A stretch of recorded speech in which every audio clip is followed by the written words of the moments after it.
Nagaan keenya sinaa ga'u hordoftoota sagalee Ameerikaa sagantaan afaan Oromoo raadiyoo akkasumas televiziyoona saatalaayitii Itiyoosaat irratti as Waashingtan DC irraa kallattiin isinii darba. Guyyaan har'aa Kamisa Amajjii 20 bara 2022 keessummeessituun keessan Antuu Jibee Horaati. Piroodyuusariin keenya Nugusuu Taammiree, gulaalaan sagantaa kanaa Namoo Daandii, Tigist Gammee miidiyaa hawaasummaa qindeessitii qophiilee keenya har'aatti tuunca'een dura oduu har'aaf gara bafa qaadottan isin dabarsa.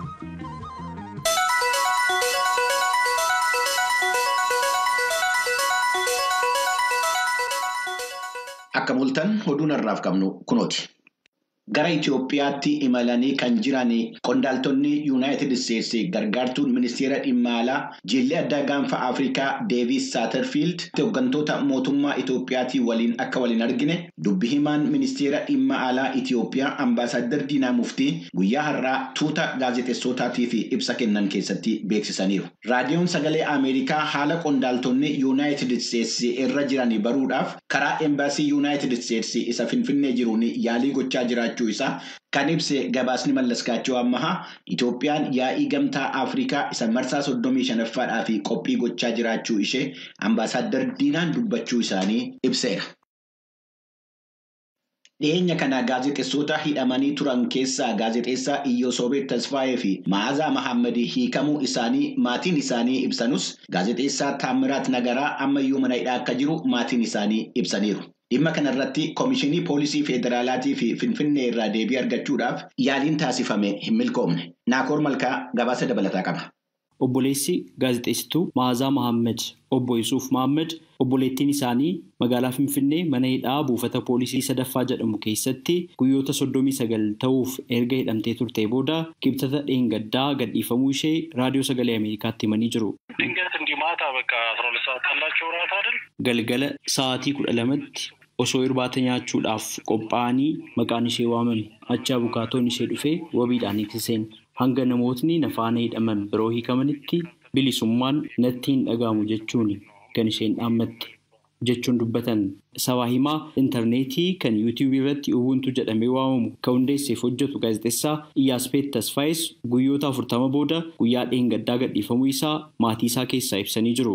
Barreessaa fi gaazexeessaa Hinseenii Mokuriyaas buufata poolisii 4ffaa yookaan 4ffaa jedhamutti erga yeroo ji'a tokko ta'uuf hidhameen booda torban 2 dura gadhiifamuu isaa bilbilaan mirkaneessee jira. Haa ta'u malee qopheessaa olaanaa Taraaraa Neetwork gaazexeessaa Taammiraat Nagaraa hiikamuu dhabuu isaati maatiin isaa kan dubbatan. Gaazexeessaa Reediyoo Ahaduu Kibroom Warquu akkasumas immoo gaazexeessaa Associated Press Amir Amaan Kiyaaroo fi isa faana kan qabaman gaazexeessitoota biyya keessaa 2 ilaalchisee haala isaan itti argamanii fi yeroo ammaa kanas gaazexeessitoota gadhiifaman ilaalchisee aangawoota Komishinii Poolisii Federaalaa Finfinnee irraa dhimma kana irratti ibsa dabalataa argachuudhaaf yaaliin taasifne ammaaf milkoofne. Kanaan dura Komishiniin Poolisii Federaalaa sababaa dambii labsii yeroo hatattamaa cabsaniif malee sababaa ogummaa isaatiin gaazexeessaan tokkollee Itoophiyaa keessatti hin hidhamne jechuun isaa ni yaadatama. Sagalee Ameerikaaf Naakoor Malkaa Amboorraa. Kun sagalee Ameerikaati. Pireezidaantiin Yuunaayitid Isteetsi Joo Baayiden waggaa tokkoffaa aangoo qabachuu isaanii ilaalchisuudhaan roobii kaleessaa Waayit Haawusitti ibsa oduu gabaastotaaf kennaniin waggaan tokkoon darbe bara wal'aansoo cimaa isaan mudate ta'us tarkaanfiiwwan faayida qabeessa ta'an fudhachuu isaanii ibsaniiru. Pireezidaanti Baayiden waggaa tokko keessatti bu'ii argame keessaa rakkina dhibee koronaatiin wal qabatee dhalate salphisuudhaa fi ramaddii baajata addaa tiriliyoonii 1.9 akkasumas bu'uura misoomaa biyyattii jabeessuudhaa fi baajanni addaa tiriliyooniin 1 akka ramadamu taasisuu isaanii waan guddaa akka ta'e ibsaniiru. Lakkoofsi namootaan talaallii farra COVID-19 fudhatanii dabaluu isaa fi lakkoofsi Ameerikaanota hojii dhabeeyyii hir'achuu isaa akka bu'ii tokkootti fudhataniiru Baayiden. Garuu deebisanii ijaarsa seeftii neetii hawaasaa jijjiirama haala qilleensaa deeggaruu fi baajanni addaa isaan gaafatan $1 tiriliyooniin 1.3 seenetii irratti jalaa kufuus yaalii isaanii akka itti fufanu ibsaniiru Joo Baayiden. Look, I didn't overpromise, but I think if you take a look at what we've been able to do, you'd have to acknowledge we made enormous progress. Laali, darbee waadaa hin seenu garummoo akkan yaadutti wanta nuti dalaguu dandeenye yoo hubatte gama hedduudhaan waa hedduu fooyyessuu keenya quba qabaatta. Waan tokko haga ammaatti ani fiixaan baasuu hin dandeenye jedhu keessaa waayilotan koo Republican Party irraa ta'an ijaarsa biyya kanaa keessatti akka qooda fudhatan amansiisuu milkaa'uu dadhabuu kooti. Joo Baayiden gaaffii baajata addaa kan jalaa kufe bakka adda addaatti qooduudhaan akka deebisanii gaafatanii ibsanii bulchiinsi isaanii dhibee koronaa hammaachaa deemaa jiru Omikroonii fi humna qormaataa jabeessuu irratti akka cimsanii hojjetanu dubbataniiru. Waraana biyya isaanii Afgaanistaan keessaa baasuu fi qaala'insa jireenyaatiin wal qabatee deeggarsi pireezidaantii Baayiden yeroo ammaa qabanu isa duraa irraa gadi bu'uu isaa qorannoon sagalee akka mirkaneesse gabaasameera. Ministeerri dhimma alaa Yuunaayitid Isteetsi Antoonii Bilinken waa'ee waraana Raashaa daangaa Yuukireen irratti kuusame irratti shariikota isaanii waliin mari'achuudhaaf magaala Jarman Berliiniin galaniiru. Bilinken kan gara Jarmaniitti imalan Yuukireenitti argamanii waa'ee gargaarsa Waashinteen irratti erga pireezidaantii Yuukireen Volodymyr Zeleniskii abdachiisanii booda. Bulchiinsi pireezidaantii Joo Baayiden gargaarsa ittisa waraanaa doolaara miliyoonii 200 Yuukireeniif ramaduu isaa roobii kaleessaa himeera. Raashaan Yuukireeniin weeraruu dandeessi jedhanii akka yaadan kan ibsan pireezidaantii Baayiden Raashaan yoo Yuukireeniin weerarte qoqqobbii diinagdee dabalatee deebii kennamuu danda'u irratti pireezidaantii Raashaa Vilaadimiir Puutiin irra deebi'anii akeekkachiisuu isaanii Raashaan Yuukireen irratti lola taasisuudhaaf fedhii akka hin qabne ibsite akka Yuukireen miseensa neetoo hin taane wabii nageenyaa akka barbaaddu himaa jirti. Bilinken jimaata borii Jeenevaa keessatti ministeera dhimma alaa Raashaa Sergey Lavrov wajjin dhimma rakkinicha karaa dippiloomaasiitiin hiikuu irratti marii taasisuudhaaf akka deemanu ibsameera. Bilinken kaleessa magaala Yuukireen Kiev keessatti itti gaafatamtuu waajjira sagalee Ameerikaa isa Awurooppaa bahaa Mirislav Gongadeerii wajjin gaaffii fi deebii taasisan keessatti Raashaan Yuukireen irratti weerara ishee yoo haalomsuuf yaalte Yuunaayitid Isteetsiin qofa ittuu hin ta'in biyyoottan Awurooppaa fi warreen biroo deebii hamaa kennina jechuun isaanii gabaasameera.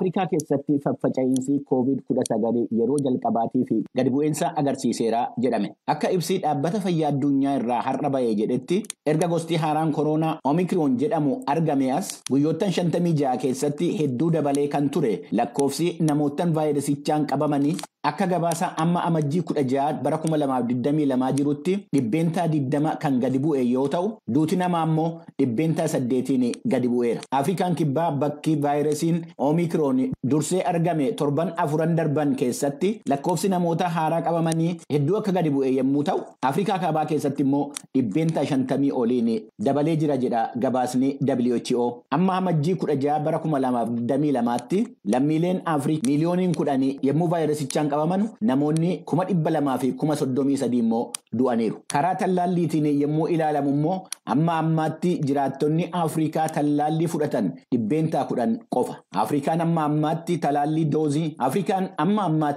talaallii doozii miliyoonii 500 argattus kan hojiirra oole garuu doozii miliyoona 327 qofa. Bara 2022 kanatti jiraattota Afrikaa dhibbeentaa 45 tallaaluudhaaf ji'atti tallaallii doozii miliyoonii 250 hanga 300tti akka qaqqabu gabaasameera. Oduuwwan har'aaf qabnu kanuma qophiilee keenyaaf wajjiniin turtii gaarii.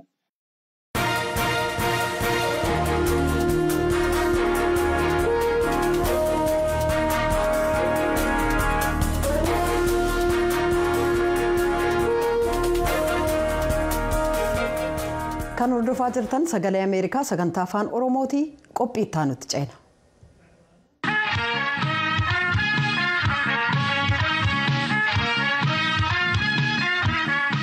Pireezidaantii Joo Baayiden sababa qaala'insa jireenyaan kan ka'e dinagdeen dandammachuun boodatti harkifachuuf kan dabalaa adeeme sababa weerara vaayirasii koronaan waggaa hojii isaanii jalqabaa sadarkaa fudhatama gad aanaa ta'een xumuran. Kun kan ta'e utuma karoora dandammachiisa dinagdee doolaarri tiriliyoonni 1.9 akkasumas misooma bu'uuraaf kan oolu doolaarri tiriliyoonni 1 baasii akka ta'u paartilee lamaaniin waliigalteen irra ga'amee jiruuf jedha gabaasi paastii Widaakswaara kuno. Dandammachiisi deeggarsa doolaara tiriliyoona 1.9 daldalaawwaniif maatiiwwan Ameerikaa rakkoo maallaqaa weerarri kun fide dura akka dhaabatan gargaaree jira. Deeggarsi maallaqaa kun doolaarri 1,400 lammiiwwan Ameerikaa miliyoonaan lakkaa'amaniif yoo kennamu hiyyummaa xiqqeessuu gama laaleenis ji'a ji'aan isaan dhaqqabuu laalchisee milkaa'inni argamuusaaf ragaa ta'ee jira. Due to the COVID, people don't have money. We just starting back to work and stuff like that. Garuu hedduudhaaf gatiin waa ittiin bitan ol ka'uuf gatiin sharafaa kufuun dhiibbaa deeggarsisuun qabu xiqqeessee jira jedhan. Sababa COVID irraan kan ka'e namoonni maallaqa qaban gara hojiitti deebi'uuf kan kana fakkaatutti jirra. Gatiin boba'aa ol ka'uusaa waliin kun waan ulfaataadha jedhan. Gatiin waa ittiin bitaniif sharafaa kufuun baatii muddee keessa kan waggaa darbee turerraa 7% dabale. Kunis waggaa 40 keessatti gatiin sharafaa kufuuf qaala'insa isa guddaadha. Bulchiinsichi seenaa Ameerikaa keessatti dalagaan uumamuun guddina agarsiisee jira jedhullee waggaa tokko keessatti kufaatiin sharafa maallaqaa dandammachiisa dinagdee danqee jira. Look at the initial unemployment claims. They were on average, they were at 812,000. Jalqabarra hojii dhabiinsaaf iyyata gale ilaali. Giddugalaan 800 turan. Waggaa tokko dura 800f 12,000 ture. Amma 200,000f 10,000 ta'eera. Haalli hojii dhabiinsaaf dhugumatti dalagaa uumuun yoo ilaalame pirezidaantiin aangootti tuun dhufin kan waggaa tokko duraaf kan waggaa darbeeti. Koovidiin gama laaleen waggaa tokko dura yoo laalle ga'eessota 100 harka tokko qofaatu guutummaan tallaalame. Amma ga'eessonni 100 harki 74 tallaalamaniiru jedhan. Hamma tokko yoo ilaalame raabsiin talaallii COVID-19 lammiiwwan Ameerikaa miliyoona 200 ta'an vaayirasicharraa ittisee jira. Waggaa darbe yeroo muraasaaf haala idileetti akka deebi'amullee taasiseera. Sun egaa hanga vaayirasiin Omikroon jedhamu namoota qabee lakkoobsa namoota wal'aansaaf hospitaala dhaqanii deebi'ee hanga ol ka'utti. Weerarri vaayirasiif gatiin maallaqaa kufuun rakkoolee ijoo lamaan yeroo xumuraa hojii waggaa tokkoffaa isaaniirra sadarkaa fudhatama pirezidaanti Joo Baayiden kan gadi buusanidha. Akka dhaaba qorannaa gabaa Ipsos jedhamutti sadarkaan fudhatama isaanii 100 harka 45. The president campaigned on eradicating COVID and Pirezidaantichi COVID-19 dhabamsiisuuf dinagdee dandammachiisuuf akkasumas Ameerikaa bakka idileetti deebisuuf duula geggeessanii jiran. Pirezidaantichi COVIDin dhabamsiisuu dinagdee dandammachiisuu akkasumas Ameerikaa gara jireenya idileetti deebisuuf duula geggeessaniiru. Kanaaf weerarichi akkuma hammaataa adeemee lammiiwwan Ameerikaa shakkii qabaataniin dhugumatti weerarri kun isaan rakkisuun sodaa itti uumee jira. Gama biraan ajandaan seera tumuu Baayiden waan adda addaa of keessaa qaba. Seera bu'uura misoomaa gama laaleen deeggarsa Riippaabilikaanotaan fuula duratti deemee jira. Kunis seenaa biyyattii keessatti hojii uummataaf investimentii isa guddicha. Haa ta'u malee jalqabarra walakkaadhaan gad xiqqaatus baasii hawaasummaa $1 tiriliyoona 1.75 karoora jijjiirama qilleensaa ilaalchisee seerri jiru hin darbin jira. Ajandaawwan seera tumuu kabiroon danqamanii jiru. Sagalee kennuuf seeraawwan 2 kan filannoon sadarkaa federaalaatti akka to'atamu carraa bal'aa kennu sababaa mormii Riippaabilikaanotaan danqameera. Xiinxaltoonni hangi tokko akka jedhanitti bulchiinsichiif Dimookiraatonni ajandaa isaanii irra deebi'anii ilaaluu qabu. They have to ask themselves, realizing that Republicans are going to have very little interest in playing ball on high salience issues. Riippaabilikaanonni dhimmootii barbaachisoo mul'atan irratti waliigaltee agarsiisuuf fedhiin isaanii xiqqoo akka ta'e hubachuudhaan of gaafachuu qabu. Dhimmootii adeemsa yeroo keessa fooyya'uu danda'an xixiqqoon isaan irratti hojjechuu danda'an maali? Kunis kan isaan Baayiden ajandaa gurguddaa 2 qabatee dhufee itti milkaa'uu dhabe jedhan irraa gara yaalii gochuudhaan injifannoolee xixiqqoo hedduu galmeessee jira isa jedhutti geeddarsiisuudha jedhan. Baayiden biyya addaan qoodamte wayyeessuuf waadaa seenaniyyuu lammiiwwan Ameerikaa erga deeggartoonni Doonaald Tiraamp amajjii 6 bara 2021 biilsa mana maree weeraranii booda akkaan addaan qoodamanii jiru. Yaadi uummataa walitti qabame akka mul'isutti Riippaabilikaanonni irraa hedduun ammayyuu natu injifate ka jedhuuf himannaa hundee hin qabaanne ka pirezidaanticha duraanii filannoon bara 2020 ni hatame jedhutti amanu.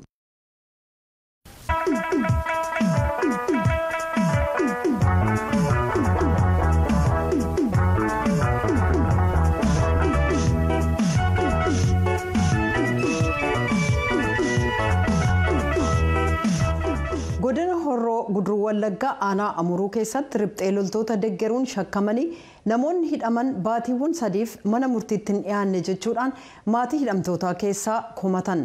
Hoogganaan ittaanaa poolisii aanaa Amuruu Saajin Olaanaa Waltajjii Namoomsaa riphxee loltoota deeggaruun namoonni hidhaman haa jiraatanuu malee namoonni 30 ol torbee darbe keessa hiikamaniiru jechuun dubbatan.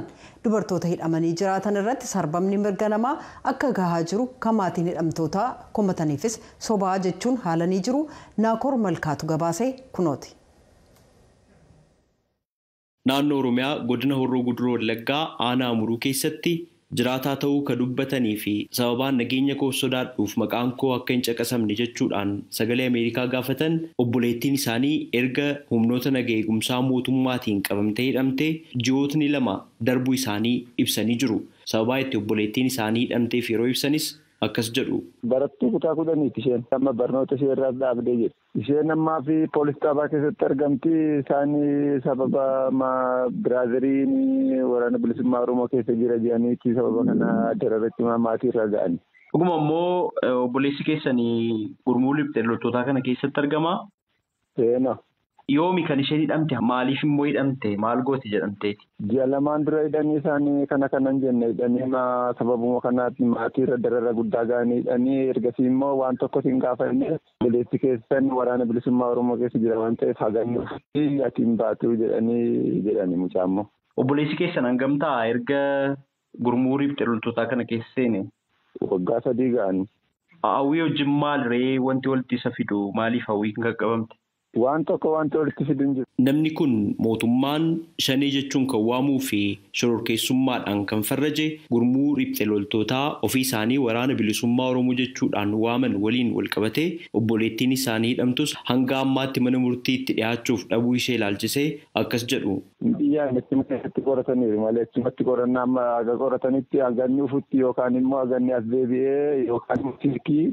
Maatiin fidanii as nu biratti bilbiltee waan inni jiru waan ga'ageenyutti hin baatu jedhaniiti doorsisaa jiru jedhan. Manneen keessattis sarbamni mirga namummaa obboleettii isaanii irra ga'u dubbatanii jiru. Gaafuma qaban mataa maatii faana ishee reebanii ishee immoo reebicha hamaarra ga'anii ittiin isaan mana hidhaa sanatti geessanii guddatii immoo itti numa reebuu jedhanii akka jedhanitti immoo yeroo qoratan sanarratti amma inni ufutti hin baatu akka jedhanii doorsisa ammas immoo asiitti silkii barbaaddee asitti sittaa bilbilu inni yoonni bilbile immoo yoo biiroo keessa teessee yoo sitti bilbile inni jiru dhageessine baataa jedhanii jiran isaan. Namni maqaa isaanii hin dubbanne kun obboleettii isaanii malee namootni kanneen biroo ji'oota muraasaaf hidhamanii turuu dubbatanii jiru. Maqaa isheen qabannee intala tokkoo fi dhiira 47 jedhan amma walumaa galatti poolis taabaa jiru. Maatiin gaafachuu hin danda'a? Nyaata fa'aa geessuu hin danda'a?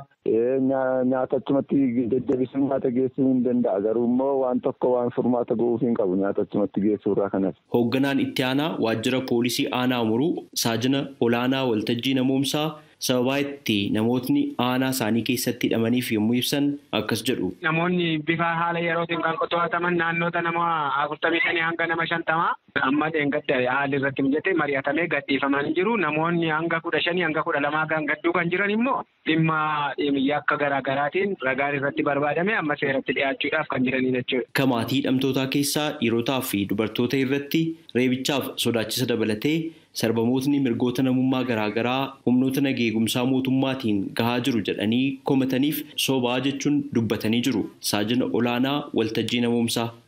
Kun illee sobaa. Dubartiin mirga guddaa qabdi nu biratti bakka olaanaa kennamaa fi bakki ciisicha isaanii akkaataa isaaniitti hundumaa isaaniin eegamuudha jechuudha. Dhiira irratti raawwatamu kan dubartii miti malee akka akkasii hin jiru. Qaama biraatiin illee hordofamuu hin danda'ama jechuudha. Dhimmichi dhimma dhuguma dubartoonni 2 hidhamanii jiru. Sababa maaliif hidhaman laata? Sababa dhimma shakkii haala yerootiin shakkaman. Haala yeroo yommuu jedhamu? Haala dhimma diinaan kan shakkamu obboloottan naannoo lagaa kan jirani.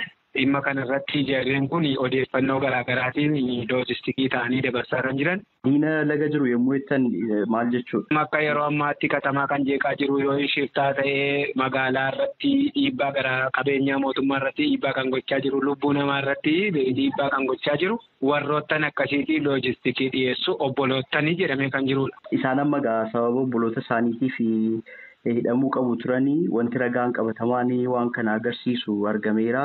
Eeyyee irratti qulqullaa jira ragaan irratti fuudhamee qaama isaa wanta isaa wajjin qabamanii wajjin irratti qulqullaa jira jechuudha galmeen irratti qulqullaa jira. Ji'oota baay'ee hidhamuudha kan himamaa jiru namoonni kun ji'oota 3 fi isaa olii jedhan yeroo amma kana keessatti qulqulleessanii gadhiisuun yookaan immoo himachuun maaf hin danda'amu? Ji'oota muraasa keessatti guyyaa isheen tokko guyyaa naannoo guyyaa 3 arfan tokko keessa kan jirtudha.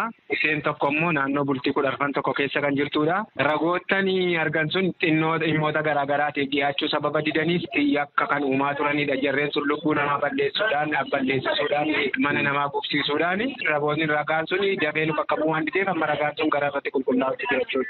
Gurmuu hidhattootaa mootummaan shanii jechuun waamuu fi shororkeessummaatiin farraje riphxa loltootni immoo waraana bilisummaa Oromoo jechuudhaan of waaman nagaaf tasgabbiin aanaa muruu keessatti akka hin jiraanne namootaaf gurmuuwwan hojjetan seeratti dhiyeessuurraa dugda duubatti hin jennu jechuun dubbatanii jiru. Saajina olaanaa waltajjii dhimma kana irratti ajajoota gurmuu riphxa loltootaa irraa wanti dhaga'ame hin jiru. Sagalee Ameerikaaf Naakoor Malkaa Amborraa.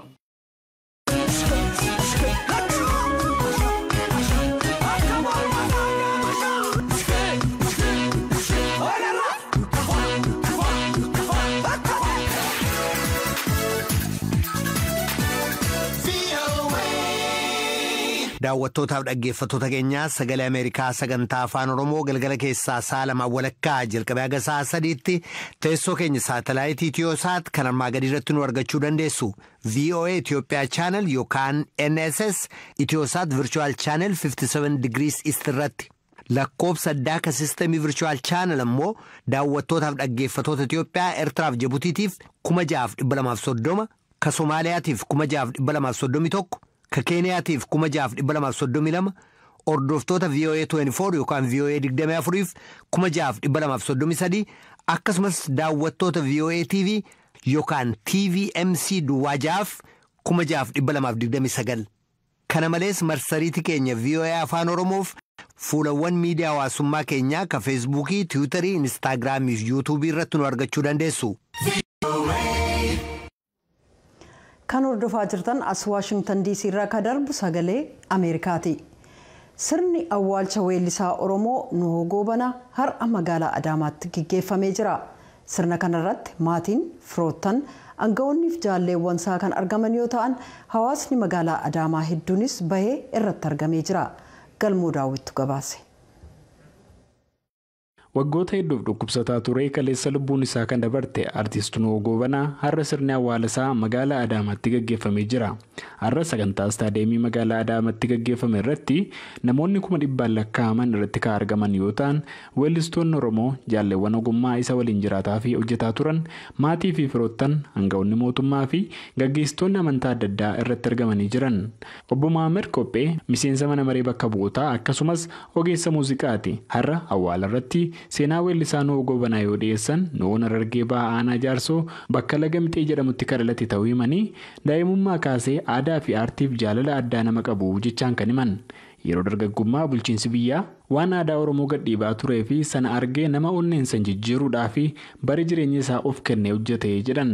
Akka mi'a aartii bareen jedhan Obbo Mahammad Nuhoon alas dafee gara magaalaa Dirree Dhawaatti godaanee jedhan. Sagaleen isaa sagalee hiraa hin qabne yommuu ta'u ofii isaatiin of danda'ee walaloo fi yeedaloo qopheessee muuziqaa qindeessee ofumaaf wallisuudhaan kennaan inni uumamaan badhaafamee fi tattaafatee horatee kan addaati ture. Nama aartiif dhalatee aartiif jiraate. Nama Oromoof dhalatee Oromummaaf jiraate.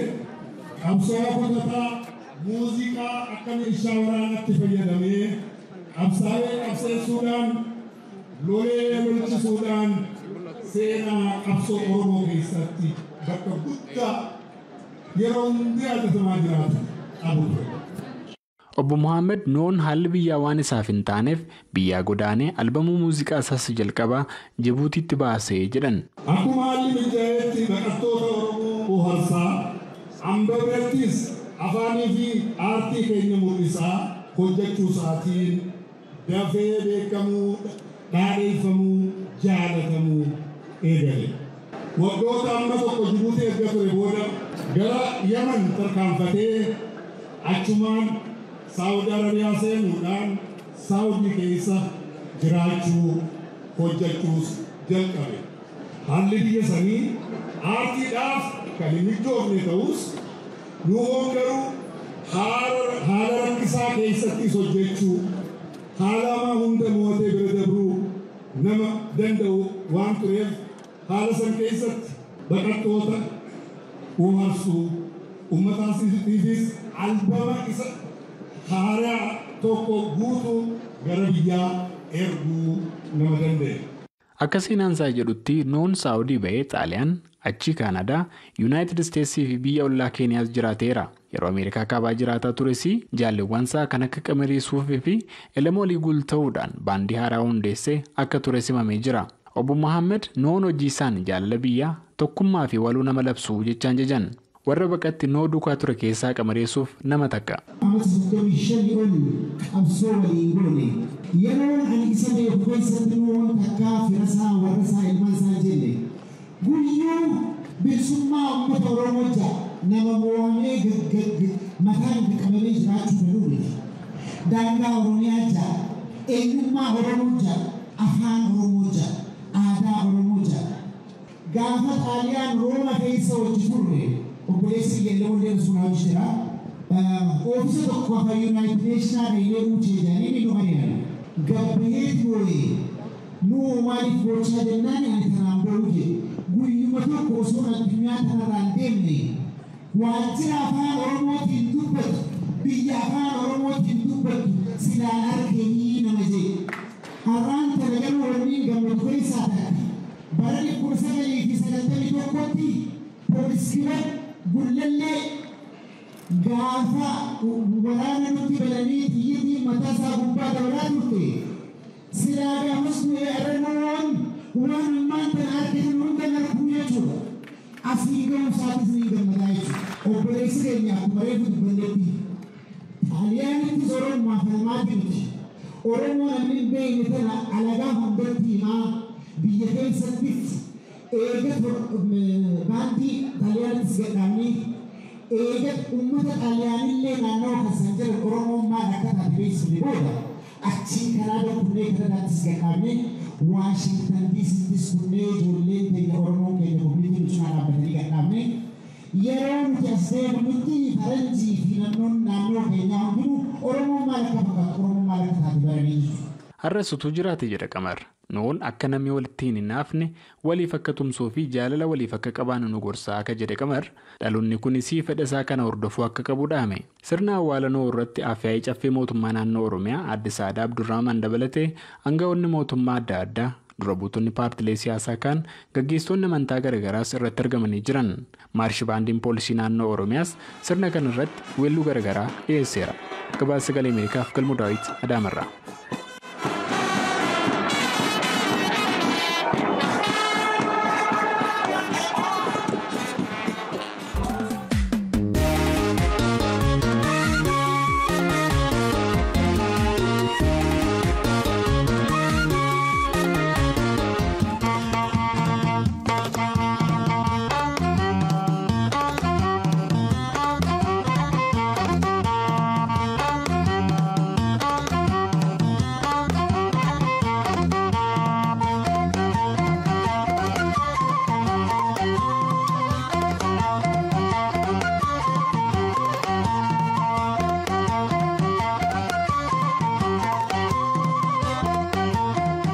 Sagaleen Ameerikaa sagantaan afaan Oromoo raadiyoo dambalii gabaabaa meetira baandii 22-25-31 irratti akkasumas televiziyoona Itiyoosaat irratti kallattiin qophii dabarsu kanarraa kanumaan xumura. Qophii boriin walitti deebina halkan gaarii nagaatti bula.